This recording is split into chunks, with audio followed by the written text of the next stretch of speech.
Hey, somebody needs to add the cream of mushroom soup. You have? Excellent. Good morning, afternoon, or evening. You are listening to the Professional Noticer. Hello, everyone. I'm Andy Andrews. Hey, thank you for making me a part of your week. My purpose here today and with every show we do is to play the part of a best friend or coach. I want to help you live the life of your wildest dreams by giving you access to the greatest mentors the world has to offer today. This week, the Professional Noticer is sponsored by WisdomHarbor.com. Today, families and school systems all over America are finding WisdomHarbor.com's one-of-a-kind streaming service to be the perfect low-cost, high-quality educational tool for their students. Wisdom Harbor's stated responsibility is to create the next greatest generation, starting with your hometown and your school system. For less than $3 a month per teacher, classrooms have access to original content only found on WisdomHarbor.com that teaches, entertains, and builds character in young people while creating conversations between young people and the adults in their community. Utilizing video, audio, and the written word, content is delivered in small bites by Grammy winners, CEOs, comedians, chefs, best-selling authors, and Hall of Fame speakers. There are even guitar lessons from an award-winning songwriter. Check it out today and join your friends and neighbors who are already a part of WisdomHarbor.com. And isn't it time your schools got involved? WisdomHarbor.com, creating America's next greatest generation, starting with your hometown. Observations and answers, that's what we do here on the Professional Noticer. And as you know, we love it when somebody comes to the table with both. Well, not only do we have both today, observations and answers, we got both the Taffs to give us observations and answers. You know, I've got two guests. Each has their own credits, you know? I mean, you might think that Russ would just like outdo Tori just because he has 6 Grammy Awards and 150,000 Dove Awards or whatever it is. You know, Russ used to be lead singer with the Imperials, but he's 12 solo albums, Grammys, you know. But Tori is an author and she is a Grammy-nominated songwriter. So now we know why Russ tried to talk Tori into marrying him. You guys have been married 48 years, isn't that right? 48. Can you say that with a straight face? 48. You know, I can't. That is just amazing. Please welcome Russ and Tori Taff. Thank you guys for being here. Thank you. Thank you. Thank you, Andy. Now, are you guys in Bell Buckle today? Yes. Our home. I think that is such a cool place. So, you know, because most people would say Nashville because you're outside of Nashville, but Bell Buckle is its own place. Its own thing. We are Bell Buckle proud around here. We moved from Nashville right when it was exploding a few years ago, and we're in a town of 450. We're barely an hour out of Nashville, and it's full of artists and creatives and weirdos, and we fit, farmers and educators, and we fit right in. That's hilarious. But 450 artists. So everybody in your town, nobody can do their own taxes, you know? It's like... Luckily, there are some left brain people here. And we definitely you just keep them in office buildings. Yeah. That's exactly what we had an office building. And in this town, I'm known as Tori Taff's husband. She could be mayor of this town. She knows everybody. Everybody loves her. Yeah, Tori Taff's husband can really sing. Have you heard him? It's like, what did you think about doing that for a living? Oh my gosh. You know, I got to know you guys through Bill and Gloria Gaither. And I knew Russ before I knew Tori. Tori and I and Polly got to be buddies on the cruises, you know, because I would always say there's nothing better than getting in the little area having coffee with Tori Taff and, you know, Russ if he's around and Bill and Gloria and Maddie Rose and start, you know, just telling stories. And I still tell some of your stories, Russ. So I even give you credit for them most of the time. Oh, wow. Wow.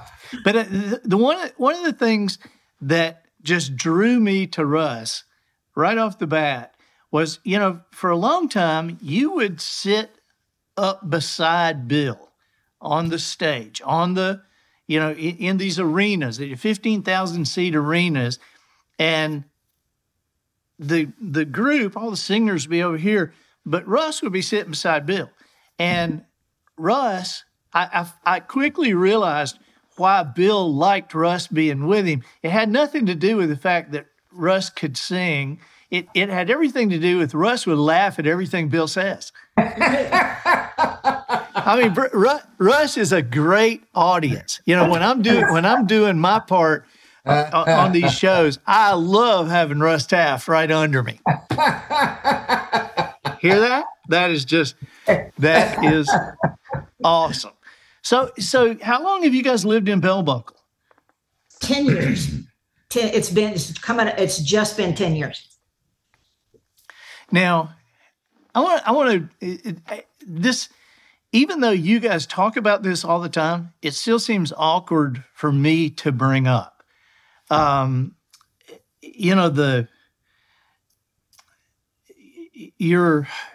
is it? The DVD, the documentary that you guys did, I guess maybe a couple or 3 years ago, that is still selling, is still being viewed, it's still so powerful. And it's called I Still Believe, a memoir of wreckage, recovery, and relentless love. And that's your book, right?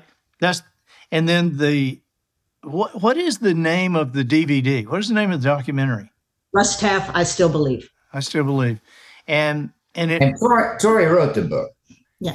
Right. Tori wrote the book. Yeah, we don't think you can write, Russ. We even if you could write, you probably couldn't spell. I can use 20 words, and I'm good at that 20 words. I hear you.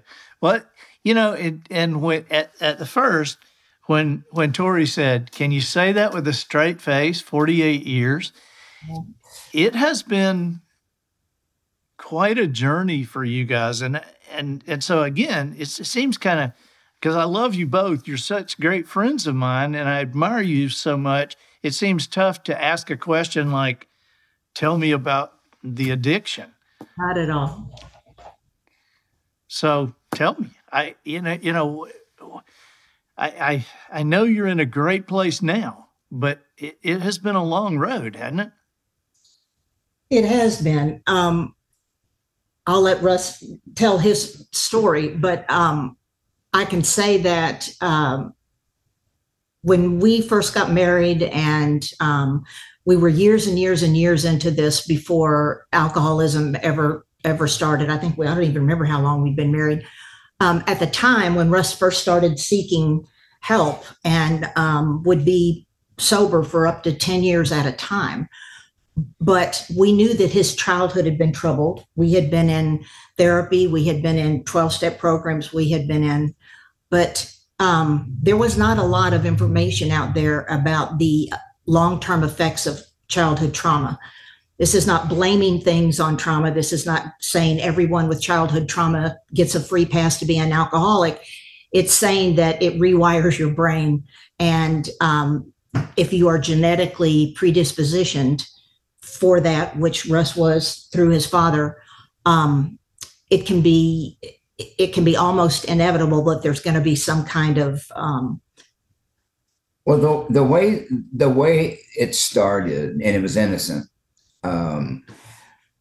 I grew up with constantly by my mom and dad. You're not worth the bullet to shoot you with, not worth the salt that goes on your bread, and you will never amount to anything. Constantly, me and my brothers. And when I left home, my dad, the last thing he told me is, "You'll never make it." The last thing he said to me. And so, we did a concert in front of the Imperials, and at 22 years old, they hired me. And it was like taking a fire hose and stick it in my mouth and turning it on. I mean, I was just overwhelmed with it. And as the group began to grow, with crowd sizes and things like that, I would go back to the bus, and that voice is you're not good enough. If they knew how good you were, you would not be on that stage. How bad you were. And how bad I was. And I remember the first Grammy, and Tori and I were at the word party, and everybody's celebrating. And I go back to the hotel, and with an hour, all the joy is gone. And I'm not good enough. You'll never amount to anything. And it's just that constant thing of those voices as my career began to grow, that you're a fraud. And they, if they knew how good you were, you wouldn't, nobody would come to your concert. And so I was in New York, and, drinking is not a big taboo in the Christian marketplace. I mean, I would play golf with some buddies, and after 18, I'd have a Coke and they'd have one beer and go home. So it wasn't this, big taboo where we were living and in our circle. My pastor would have a glass of wine when we go out to dinner. But I was in New York. Tori's brother plays with the New York Philharmonic. And I'd never been to New York. And, 10 days we were there. We were out of Cokes one day, and Tori was out shopping, and Joel was in rehearsal, and his wife danced with the American Ballet Theater, and I was alone in the fifth floor of the old apartment building, and it was July. And so I opened the refrigerator, and there were 3 Heinekens. And I'd never tasted beer before, but it was cold. And so I opened it and I drank it. And those voices got a little quieter. And so I had the second one, and the voices got quieter. And by the third one, the voices were silent. And I lifted my hands and I began to worship God. I can live this way. Those condemning voices are silent. He thought he found a miracle. Oh, yeah. I was like, and I was praising God, that all those voices and everything, not knowing that what was ahead of me, an addiction. And then in just a little while, you have to have it. So that's the way the whole thing started. Wow. And so, I remember, and you were kind of back and forth on this for a long time, right? Yeah. I remember Bill, one time we were out to eat, and it was just me and Polly, you and Tori and Bill and Gloria. And I never will forget this because you laughed real hard. I was kind of like, when Bill said this, Bill said, yeah, every year we try to send Russ to rehab, whether he likes it or not. And I was like, whoa, okay. But I did not know that you had struggled with that, not at that point in our relationship. And you've been very open about it. And you've helped so many people that I know. Joseph Habedank, you've really been influential in his life. Yeah. Well, we weren't open about it for a long time, years and years and years, because the Christian marketplace would not have embraced me. And also, even though there would be these long periods of sobriety, and then there'd be a relapse and a treatment center. We weren't looking, surprisingly enough, considering everything that's happened since, he wasn't looking to be the poster child for alcoholic gospel singers. And I felt like the people in our circle, the people in our family, the people that mattered to us, were all aware and were all support team with us. And all through the years, we have friends that have walked with us. But it wasn't something we were looking to publicize and to turn into a marketing tool or and when we were approached about the documentary, the only stipulation we put on it, which was surprisingly the same stipulation the director, producer, Rick Altizer put on it, said, we're going to tell the truth and we're not going to wrap it up in a pretty bow. And that scared me. That really, really scared me. But that was the way we went in, and it was time.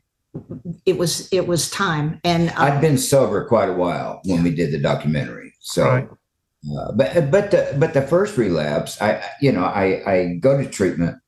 I start going to AA. I go to AA meetings on the road, and I had 10 years sobriety, and my father dies. And so much was unresolved between he and I. And I tried to talk to him, and he would not go there. He couldn't. I mean, just give me that much. He couldn't. And he could not, say, Russ, it was rocky and I'm sorry. And I apologized to him, said, Dad, if I've done anything to you. And he said, well, I can't think of anything, and changed the subject, just saying, well, son, if I've done anything I want. So I'm standing at the casket with so much unresolved between he and I, and heartbroken that he would not talk to me about it. And I'm standing at the casket, and I hate him and I love him. Yeah. It's bad. And my sense of humor I got from him, my charisma I got from him, but he destroyed our family. And because of his addiction. Because of his addiction. And so it was like, I love him, I hate him, I love him, I hate him, I love him, I hate him. And I wanted it to stop now. And it wasn't like I go get on the phone and I get back to AA, 2 weeks and I wanted it to stop right now. I can't deal with this. And so I went to a liquor store and I got a fifth of whiskey and I turned it up. And all of that went away, all of the angst, all of that. But I blew my world all to pieces. And I had 9 years, and I was at my mother's funeral. Same thing, why didn't you leave him? Why did you put us through that? And all of these emotions and stuff were coming up, and none of it had been treated yet. I was just trying to stay sober. And so at Mama's funeral, same thing. I just want this to go away. It hurts too bad. I cannot deal with this. And so again, I relapsed and blew my world all apart again. So I had long periods, but when I was faced with family stuff, I would just go south. And I said, stop, I got to stop it. I got to stop it. I can't, my heart is about to burst out of my chest. So it took a while in therapy and AA and things like that to really start dealing with what was going on down there and that trauma. And our therapist told me, she said, Russ, you got to deal with this childhood trauma or you're going to relapse every time a family member dies. So, and she said, you could run a treatment center. You don't need to go back to treatment. You know how to be sober. You've stayed sober for years at a time. What you are is a child of trauma, and you've talked about it and you've got stories about it, but it's never been treated. And at the time, as I said before, there wasn't a whole lot of knowledge. Now words like PTSD and trauma and all of those words are bandied about in the public lexicon, but back and the then, situation's understood, or it's accepted even by those who don't understand it. Yes. And at the time, I think there were 2, maybe 3 centers in the country that dealt specifically with trauma in connection with addiction. And so the last, as the girls and I lovingly referred to it when Russ went to trauma camp, the last time, and, they went down deep. They did experiential therapy. They went down to it. All the things that he had been avoiding and trying not to feel, they brought him right into it and were there for him and were able to walk him through it. And he was there. How long were you in Santa Fe? I was supposed to be there 30 days, but, and it was like there was this room of gum wrappers, and they were memories. And they worked with me for 2 weeks. And when I got there, they said, draw a picture of your higher power. Well, I draw Jesus. I can't draw. And after 2 weeks, they said, bring Jesus to the therapy session today. You're going to need him. And this was not a Christian. Well, it was like AA. You got different faiths. Yeah. But I mean, they weren't promoting a faith. Right. They ascertained quickly. It was who my higher power was. And that's the way you're going to reach him, is through his faith, because it's who he is. So after 2 weeks there in group therapy and single therapy, they said, bring your picture of Jesus. And they pulled up a chair and put it right beside me. And they had me go down to my first memory that I could remember. And I remember I was 3.5, and my younger brother's 16 months younger. And I reached and I took his bottle, and I just started drinking it. And my mom slaps me to the floor and shames me. You're too big for this. You're not the baby. You're not the baby. You're not smart enough yet. And that went again. So they took that memory in a gum wrapper and they ran it through this filter that they'd built in me, and they laid it over there. And it went on for 3 weeks, and I cried and I cried and I cried. And one memory would, another memory to another memory to another memory. And I just kept running a filter, and I could lay them down. And when all of them had been dealt with, I never felt that free in my life. All of the anger, the rage, the hurt, the pain, it wasn't there anymore.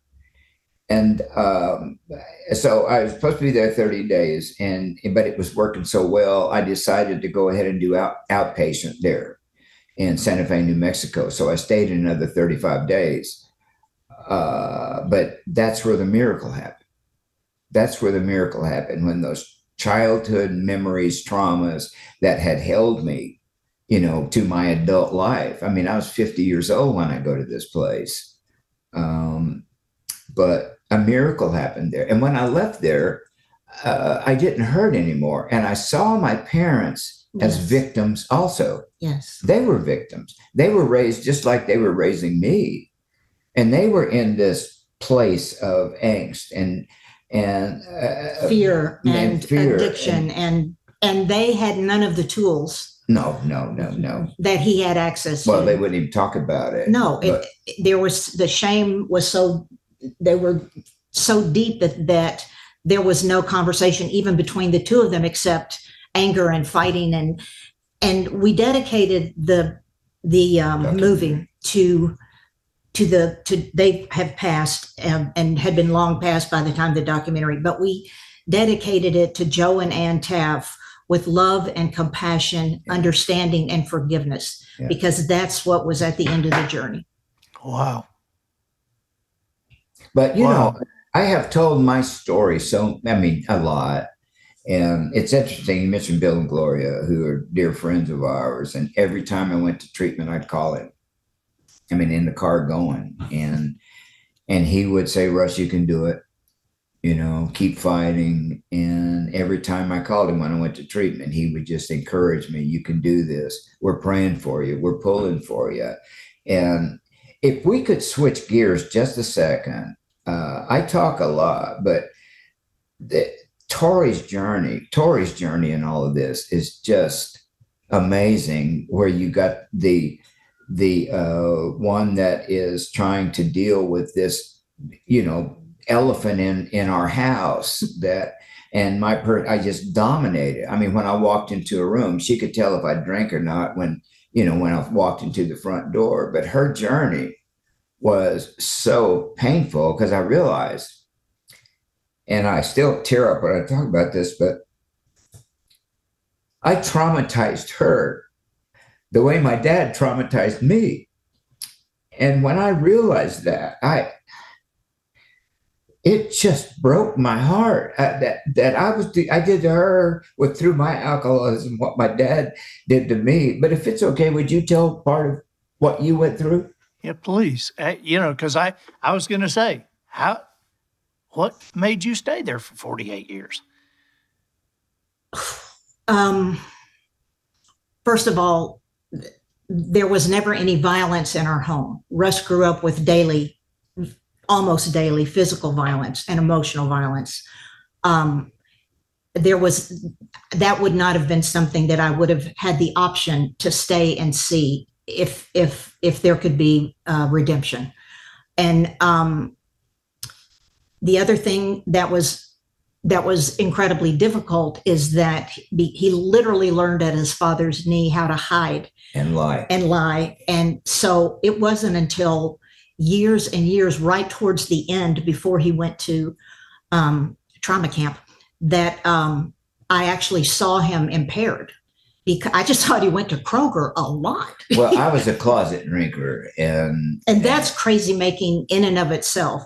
I'm glad I don't have memories of him, throwing up on my couch, passed out in a hotel room. But the crazy making part is that my gut was telling me something was very, very, very wrong. He was isolating. He was withdrawing. He was angry. It was like a big cloud over him at all times. And it's like shadow boxing. You're swinging, but you don't know what the target is or where it is. And so the crazy making part is that this person that I loved, that I looked up to, that was my buddy, my partner, would look me directly in the eye and lie. And my gut would be telling me something, but he'd be telling me something different. And it's crazy making. And what it teaches you is to not trust your gut anymore. And that's a healing journey I had to go on to undo that. But I do want to say too that, and we waited 15 years to have children. Because we traveled. You traveled. Yeah, that wasn't because of the addiction. It was mainly because of scheduling. But since there had been a treatment center before we had children, that was part of it in my mind. I wanted to feel like we had solid ground under our feet, and I did, and we did. But the horrible thing about this, the reason AA calls it this disease, cunning, baffling, and powerful, is because it reaches up and grabs you when you're not looking. And I used to think they called it a disease just to make weak people feel better about themselves. But all those treatment centers he went to, I went through family programs, and I educated myself. I wanted to know what I was up against, and that helped. And I had my own 12-step program in Al-Anon and I had a brother who had been married to someone addicted. So I had a support system. But I do want to say that my goal was never, I'm just going to stay no matter what. And I'm going to get in my prayer closet and I'm going to pray him through this. It wasn't pretty. There was a lot of anger on both our parts. It was not, I know this is going to surprise you, but I'm not exactly a wilting flower when it comes to expressing how I feel. Yeah. I know that, Tori. I was scared of her. Not scared enough. That's why I stayed a whole lot. But the goal wasn't, I'm going to say at the end of this, if he's dead or sober, I'm going to be the wife who didn't leave. The goal was, I want to see him whole. And I had the advantage of having years with him. And we met when I was 17. So I knew in my soul, in my gut, the core of who he was. And the stubborn part of me is I refused to believe that that was a lie and that this was the real truth. Even though in anger and in fights, he would tell me that. He would say, I'm a Taff. This is what Taffs do. This is who I am. And I would say it's who you can become. It's absolutely, you can go out in a blaze of, we live in a train town. That was a train whistle. Okay. You can go out in a blaze of Taff glory, but it's not going to be because you don't know another way. It's not going to be because you didn't get help. It's not going to be because you don't know what you're up against. And my goal was to see him whole, and if I could be around for that, I wanted to.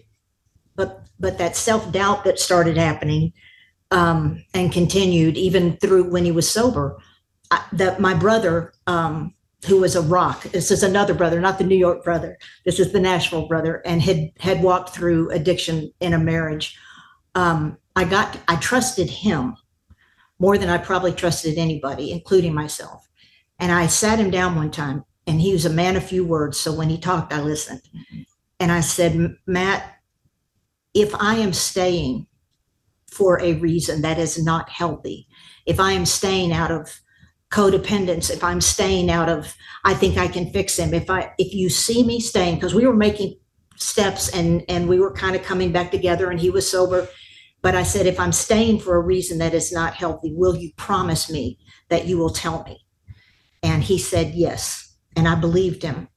And until I could trust myself again, I had that boundary in place that I held on to for dear life. And part of the reason I'm here 48 years later is that when he got knocked down, wasn't as quickly as I would have chosen, but he got back up. He did the work. He went to therapy sessions he didn't want to go to. He went to AA meetings he didn't want to go to. He went to treatment centers. Nobody, wakes up and it's a good day to go to treatment. Right. He did it. He did the work. He also never sat in front of me and said, you're the reason I drink. If you hadn't done this, if you'd only done this, I wouldn't do this. He owned it, even in the worst of it. Even sometimes he owned it because he got caught red-handed lying.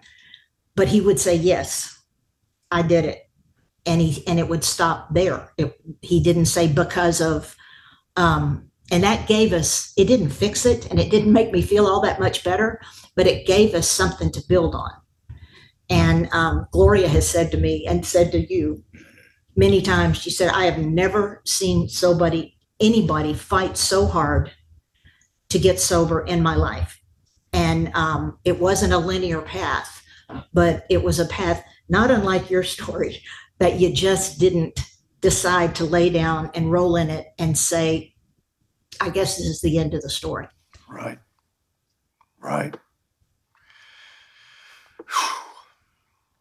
It's there's so many facets to the diamonds you guys have become. There's just so many parts of you. I mean, I know you, I don't know Charlotte, but I know Maddie Rose, and I love her, and so I see you guys as great parents. I mean, I see how she reacts to you guys.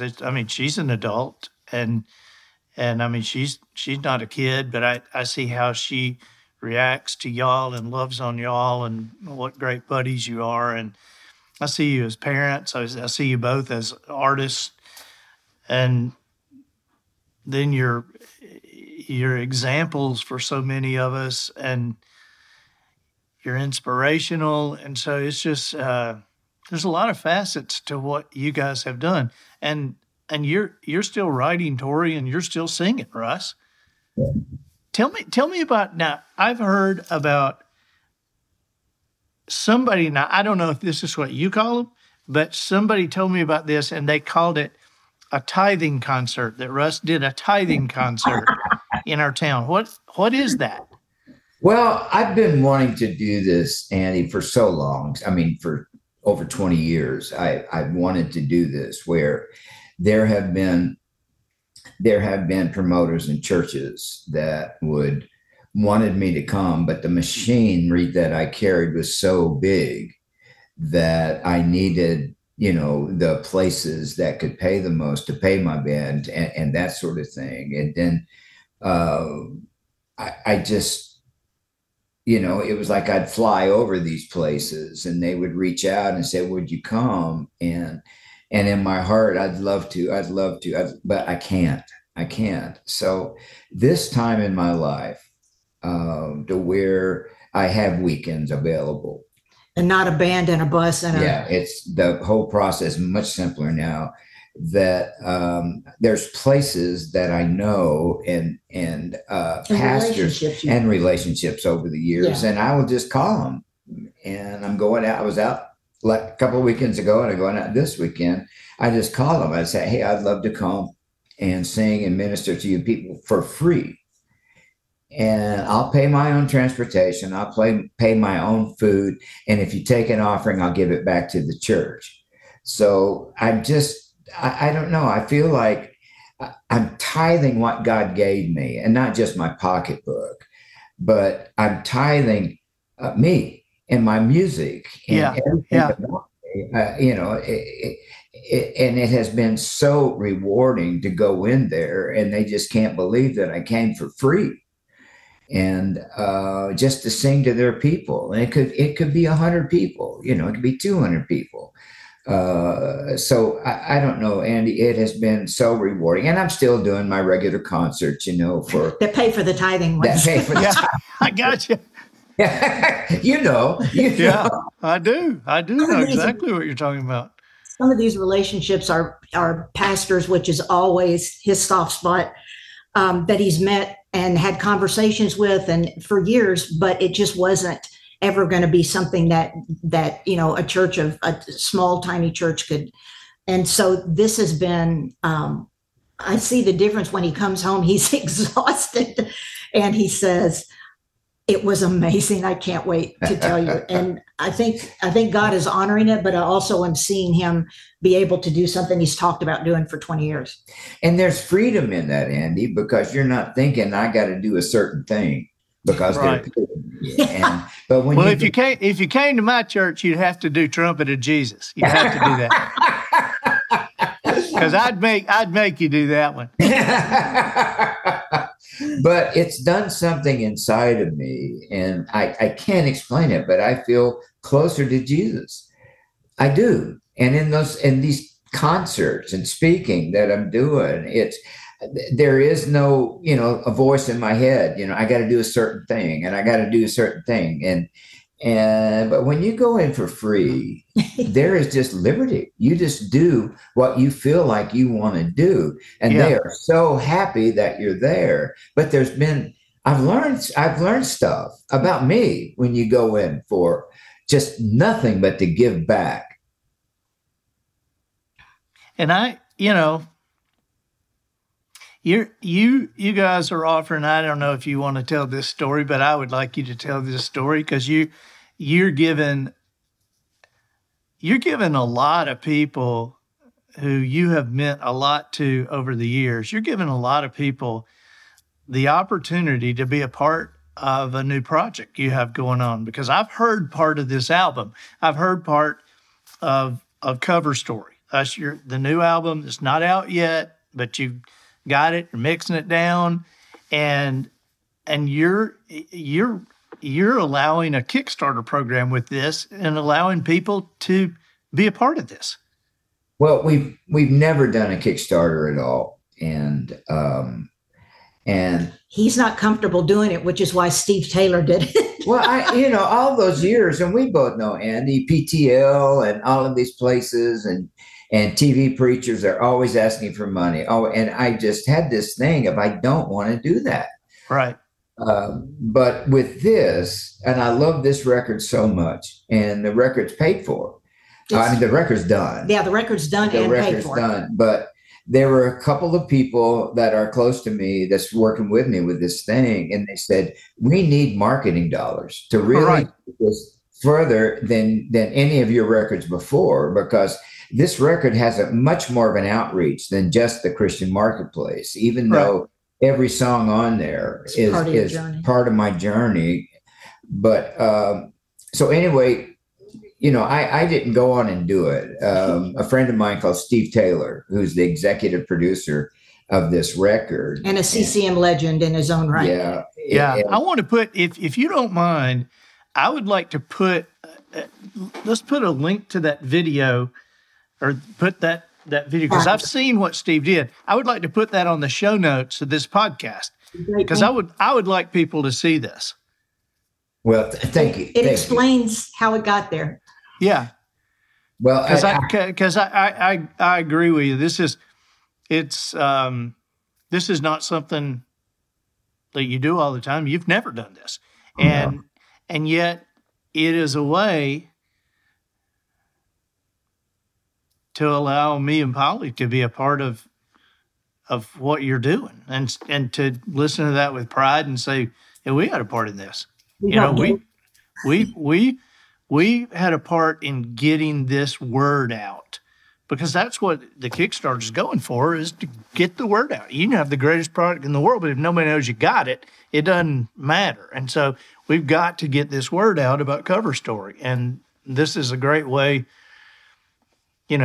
normal people like me can be involved in a Grammy Award-winning person's project. Well,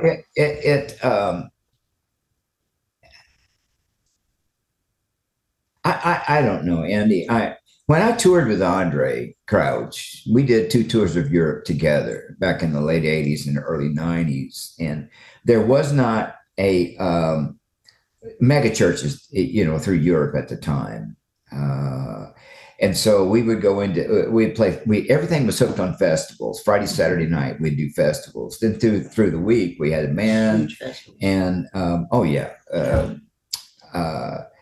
so Monday nights and Tuesday nights and Thursday nights, we would play clubs, nightclubs. And we would It was shocking for this Pentecostal boy. Well, my mother cried. My mother cried. It's like, demon is going to jump on you. I'm going to tackle you. He's going to come home with a demon from Finland. But Andy, going into those places with people that are, they don't go to church. They've been hurt by the church. They've never been to church. To be able to sing to them. I one memory of me and Andre, we were in Helsinki, Finland, and it was called the Metropole, and it was a huge club. And you mentioned Grammys. Back then, it was like, if you're good, you're good. If you're bad, you're bad. Yeah. And there's no Christian circuit and Christian radio and all that. If you're good, you get on the radio. But Andre and I both had Grammys, and so these doors would open for us. I remember at Helsinki, and, I would do songs and with the band, and you don't talk a lot. These people, they're not there for you to witness to them. Your lyrics, Your songs. And a lot of the songs that I did up until then, when you sing them in front of an audience that don't know Jesus, you see how good they are. Are they full of Christianese and Christian phrases, or is your lyric, can it reach them, touch them and move them? Is this lyric, will it? And it did.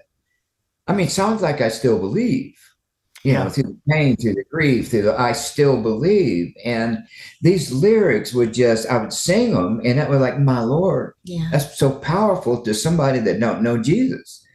And I remember that night, because when I left the stage and Andre followed me, and I don't think they even introduced him. And he slid out on the piano and began to sing one of his hits, Jesus Is the Answer. And as I stood backstage, and something was happening, and I kind of opened the curtain and I looked, but I felt the presence of Jesus come down in that club. Wow. And people stopped talking. People stopped drinking. I mean, they were just mesmerized. Like, what is this? What is this? And I saw through those clubs how the presence of Jesus would just come down in that place. And the whole atmosphere changed. And people were asking us, what is that? What are we feeling?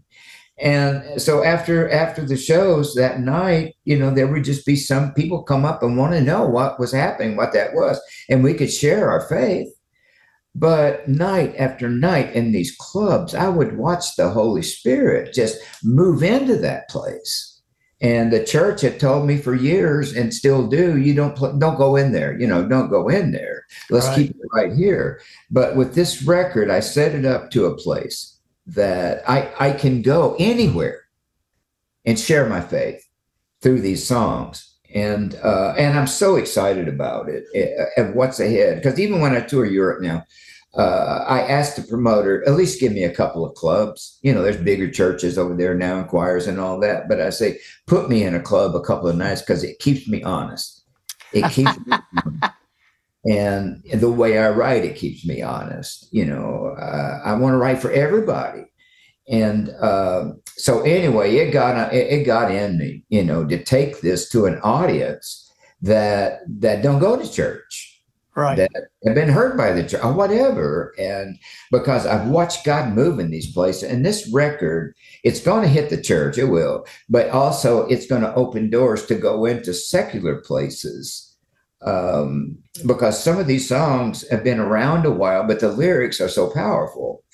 So I don't know, with this whole Kickstarter campaign, I said, okay, because we got to market it. We got to get it out there to get invited. They've got to hear it and hear about it. Yeah. So, we've got a great team that are all have the same vision. And some of them are long time fans of Russ, or people that started in the business when he started in the business. And it's just, God has put this weird conglomeration of people together that are just getting more and more excited, saying, let's do this. And so I'm excited to see where it goes.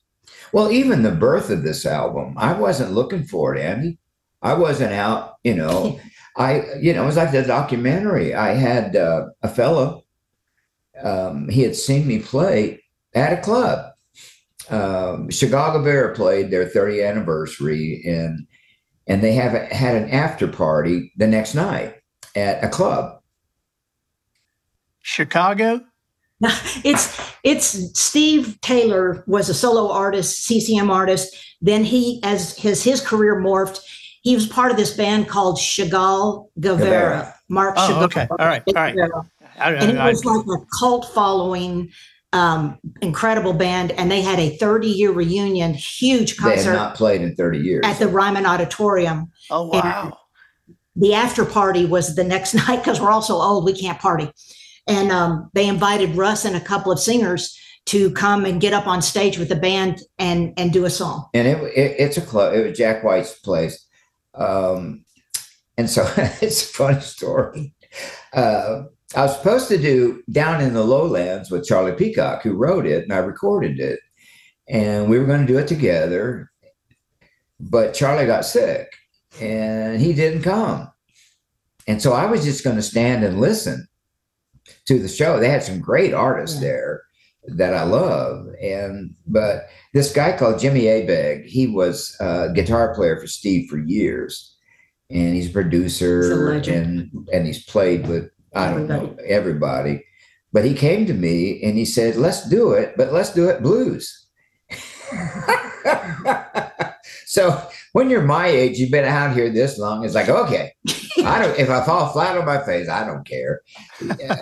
But so we started doing the song with a little different groove, but it was infectious. And these are stellar players, standout players. And so then after the last second verse, second chorus, they started throwing solos around. This guitar player, that guitar player, the drummer, and Jimmy turned to me and he said, do something. I said, what? He said, get out there and do something. So as stupid as I am, I walked to the front of the stage and I just started ad-libbing in the sense of like singing. It's off the top of my head. And Andy had turned into a Pentecostal preacher, behind an RV groove. And it just became electric. I couldn't reproduce that if I had to. It was just one of those moments. But, and that's what you see. That's what you see on that Kickstarter tape, right? Yes. They put some of that video on there. I was just like sitting there with my jaw dropped. So there was a guy there. And after I walked off the stage, the band said, we got to do a record. We got to do a record. We got to find funding and do this record. And there was a guy there that a friend that was there. And he said he raised his hands for the first time in his life. And I told him for years, he was like Anglican or something like that. Raised. And I was after him for months, and I said, I'll get your hands in the air. I'll get your hands in the air. And that night, this was just so electric and powerful. He was raising his hands. God got his hands in the air. So he said, me and a few others, we're going to pay for this record if you do it. And so there was funding, and Steve Taylor was like the executive producer, and they brought in John Painter, who's an incredible producer, and we made this record. And when we had finished, Steve said, I'm more excited about this record than any of I've done. So there have been people that come in for nothing. I mean, they're not getting money. Chris Hauser, who is one of the greatest radio promoters, legendary song plugger, whatever. And I mean, they're doing it for free. They just believe in this. And I'm just sitting back watching God, and I'm going, what? I just got out there and acted like I was stupid. But I believe in it too, and I'm excited about it. I'm excited about it, and I still, you mentioned I believe, and I listen to that song. I listen to that song like 4 or 5 times a week. Oh my. Wow. I'm honored, Dan. Man, I love that song. I listen to it for 10,000 artists out there, and do you say this to all of them? You tell them Wes Hampton the same thing? No, I can pull a couple of Wes's up too. I don't blame you. I can pull a couple of Jasons, but I have, But I'm so honored because that came out like 30 years ago. Well, I love it. I mean, the song is timeless. I mean, it's you don't hear that song, and if you don't know, you could have made that last year. I mean, that's just a killer song. It is so. But anyway, thank you, and we're gonna get behind this record, and we're gonna be excited about it getting out. And so we're gonna put this on the show notes, and we're gonna put how to get in touch with you guys on the show notes, and just appreciate so much you being with us. Well, I tell you, Andy, when those cruises, when I see your name, I get excited every time because you are so. I mean, the way you talk about Jesus is like anybody else, and on that boat, you do stuff that's never been done before. In a way that's never been done. In a way that's never been done before. And you have been an encourager for all of us artists out there. Because you genuinely love the people, but you genuinely love their art as well. And I remember one of the not Wes Hampton, but Wesley Pritchard. Wes Pritchard, yeah. We put together an Imperials quartet, and we're out there singing, and all of a sudden I see you running up in front of the stage with your camera recording. Yeah, man. I'm telling you, I am just a little teenage girl fan of you guys. Well, I fell in love with you, man. Well, I always feel like, I feel like people will look up there and see me up there, and then what is he doing up there with them? Because it's almost like seeing the We Are the World video and going, Dan Aykroyd? What? Yeah. Dan Aykroyd? What is Dan Aykroyd doing? I feel like people look at me up there with you and Jason and, and Sandy Patty and go, what? He can't sing. What's he doing up there? So. Oh, but you're so into it, man. You're such an encourager. And you talk about and you keep us fired up. Just words you say, things that you say. And you talk about the noticer, but you're also an appreciator. Yeah. And anybody who puts their art out there as you do, and when their art is their ministry, are completely entwined. When you have someone who responds to it, that it's not just because you're a great singer, and not just because that they're embracing the whole package the same way God funnels it down through them. And that's more than being a fanboy, although I'm going to start calling you fanboy from now on. But that means so much, because it's bigger than just the voice or just the song. I think that's what we all live for, in those moments. And you're in our house. Yeah. You're in our house. When I first met you years ago, and I was just mesmerized by what you did. I'd never seen anything like that. and I was so moved. And you ought to hear him butcher the butterfly story. Finally, we said, just give him the book, honey. But I asked you, I said, would you send me something? Send me one of your books, because you were out, we were selling, but you sold out. But you sold out, and you sent me a couple of books, and we got addicted to you. And every time a book came out, they're all generously in our home. send it. But you have been a part of our life for a long, long and our time. Girls. Well, I love you. I love your family. You guys are the best. And it would be, the cruise would not be, you take one facet out of that cruise, and that's the Taff family, and it would not be the same to me. Oh, Andy, wow. Yeah. I'm just telling you, my greatest memories of those cruises is sitting in the corner of the coffee area. Coffee in the morning. With Tori, with Russ telling his hilarious stories about touring Russia. And just some of those just great, great moments. And Gloria's unbelievable wisdom. Yeah. And just unreal. All of it. That's the richest time for us too. Anyway, well, thank y'all. Thank y'all so much for taking the time to do this. I appreciate it very, very much. Tell Paula we said hi and we love her. I will do it. I'll do it. Same to y'all. Same to your family. Right. Love y'all so much. Bye-bye. Love you, Andy. Bye-bye. I'm Andy Andrews, the professional noticer, harnessing common sense and wisdom to plow through challenges all the way to an answer for you. And I think that'll do it for this week. Get us out of here, Matthew. So, ladies and gentlemen, and to the boys and girls who aspire to become ladies and gentlemen, we have reached the end of another episode of The Professional Noticer. In a world where common sense has become a superpower, I'm harnessing the tiny bit of mental energy I have for you, seeking wisdom, making observations, and endeavoring to answer tough questions in a way that will empower your family and your business. I'm Andy Andrews. Until next week, goodbye. This episode of The Professional Noticer was produced by Matt Limper. The Noticer theme written and performed by Sugarcane Jane. Corncob pipes for the cast and crew provided by Twinkle and Smoke of Beverly Hills. Additional financial consideration provided by Rehydrated Dried Fruit. Why do you eat dried fruit? Does it taste better? No.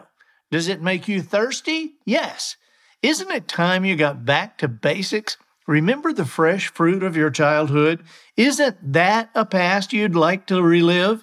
Try the newest culinary treat, Rehydrated Dried Fruit. Rehydrated Dried Fruit takes dried fruit, just like the kind you get at the grocery store, and through a proprietary process, adds water. The results are spectacular. In fact, rehydrated dried fruit looks just like fresh fruit. Sure, rehydrated dried fruit costs more than fresh fruit, but that's only to cover the cost of dehydration followed by rehydration. Rehydrated dried fruit is sold and shipped by weight. Order now by going to our website, rehydratedDriedFruit.com, and don't forget to check out our subsidiary companies, Rehydrated Rice and Rehydrated Beef Jerky.